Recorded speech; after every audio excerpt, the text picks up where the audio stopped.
On to our top story now. British murder accused Dewani has pleaded not guilty to all charges against him.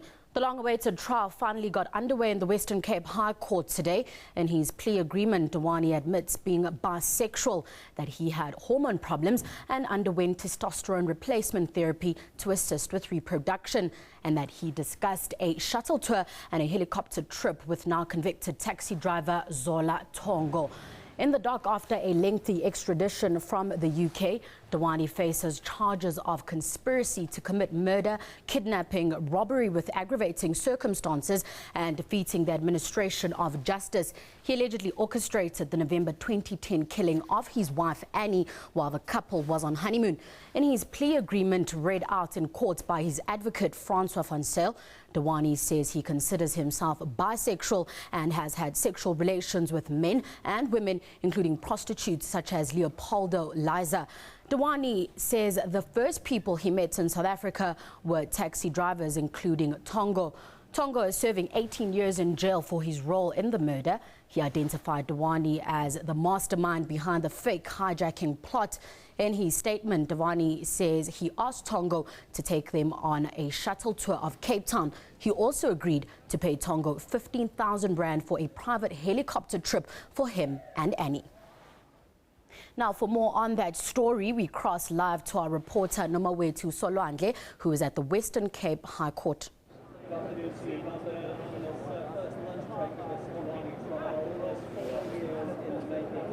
Hi, Nomawethu.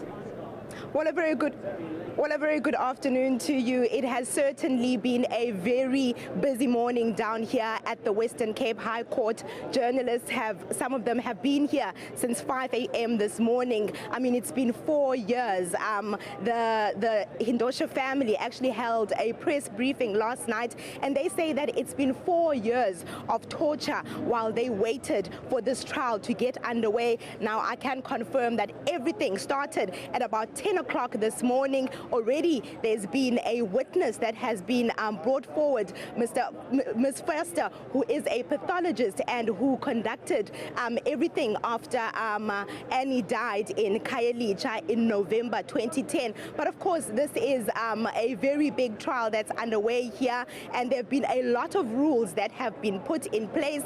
I know that from our side, from the SABC, only 2 journalists were allowed in court this morning. So a lot of us were actually standing outside having to wait for those tweets to come in order for us to know what was happening inside. So the only link I've had with the court was from the tweets and the messages from my colleagues. Someone who was there this morning since everything started was my colleague Vanessa Puna, who is here to tell us more about what happened. Vanessa, a lot of things happened this morning inside of court, a lot of expected and unexpected things. Tell us more. Nomawethu, yes, you rightfully say that expected and unexpected. We all know that since Annie's body was found in Khayelitsha in November 2010, and since that time, Dewani has been fingered as a suspect and accused in this matter. He's always maintained his innocence. So at this point, the expected is that he has pleaded not guilty to all 5 charges against him, which include murder, kidnapping, as well as aggravated robbery. The unexpected occurrence this morning, I would think, would be that Dewani's legal team have at the onset in his plea explanation come out immediately tackling the issue of his sexuality. You'll know that there's been lots of media speculation over the past few years about whether Dewani is indeed gay, whether this could have been a possible motive for the killing of Annie Dewani, and as it's alleged that he was the alleged mastermind for the behind the murder. If you will just allow me to read from the general averments, a 37-page document handed up to court by advocate Francois van Zyl. Under the title, My Sexuality, point 7, and I quote, "I have had sexual interaction with both males and females. I consider myself to be bisexual. My sexual interactions with males were mostly physical experiences or email chats with people I met online or in clubs." And it goes on to say, including prostitutes such as Leopold Liza. Now, you would know that he has been widely speculated to be a witness in this trial. So I think think the defence has, at the onset, just cleared the issue of Shrien Dewani's sexuality, and I think that they just wanted to wipe that out of the way before, the matter really gets underway. It is day one of the trial here, and as you rightfully say, there's been tremendous media interest in this case. We've seen our colleagues camping out here from early this morning. It's bright outside right now, but it was dark when we arrived here. And inside court, we see this interest extending as well. Quite a full public gallery. We've seen both the families of Shrien Dewani as well as Annie Hindocha also in court today, seated at opposite sides of the courtroom. Vanessa, if I can just interject there, there was a video that was shown inside of court today of the scene. Just tell us more, how did Shrien Dewani react to this, and how was the Hindocha family? Annie's parents did not come back, so they did not witness the video clip shown in court. I've heard quite a few gasps from the benches around me. Mr. Dewani looked up at the monitor. There are video monitors around the courtroom, and for a very brief second, what I've seen and witnessed, and then he continued staring straight ahead or looked down. I think it must have been an absolutely difficult time for the family of Annie Dewani. I've spotted Shrien Dewani's family also not looking extremely happy at this point in time. We all know that it is a stressful time for all involved. So yes, the video clip definitely did elicit some emotional reaction. And also pathologist, the first witness up, talking again about the extent of the injuries that Annie had on her body. Can you talk to us more about that as well? Yes, I can tell you that Dr. Jeanette Verster did go through her post-mortem report that she conducted after Annie's body was found in Khayelitsha, again testifying under oath to the possibility, or rather a single gunshot wound, close range.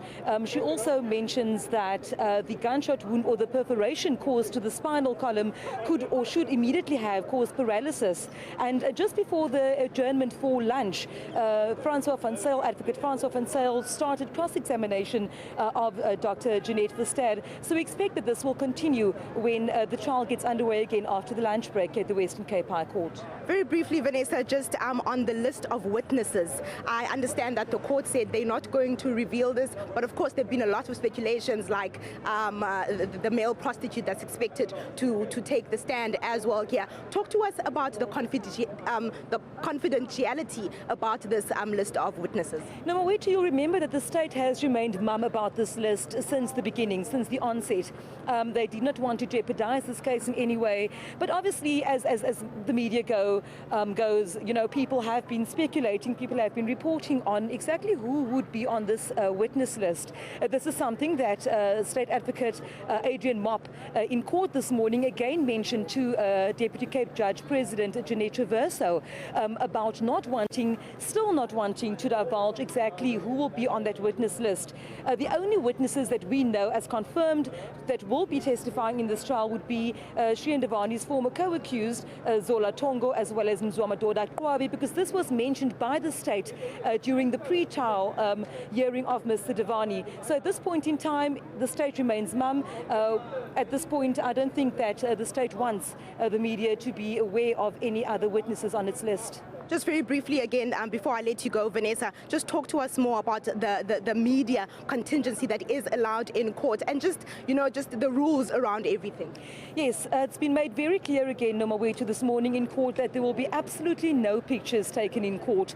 Journalists are allowed to tweet, and we've been tweeting furiously, but the court once again warned journalists that under no circumstances should cell phones be on, they could be on but on silent, and under no circumstances any pictures taken inside the courtroom. This morning, for a short while, you will remember that photographers as well as video crew were allowed into the courtroom. They filmed Mr. Dewani in the dock, each given a set amount of time to film him, but that will be all until the end of this trial, at least until judgment and sentencing in this matter.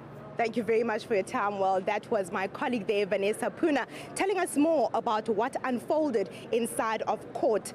First day of Shrien Dewani's trial after 4 years, a 4-year period which Annie Dewani's family says it's been 4 years of torture. Well, that's all we have down here at the Western Cape High Court. With that, it's back to you in the studio.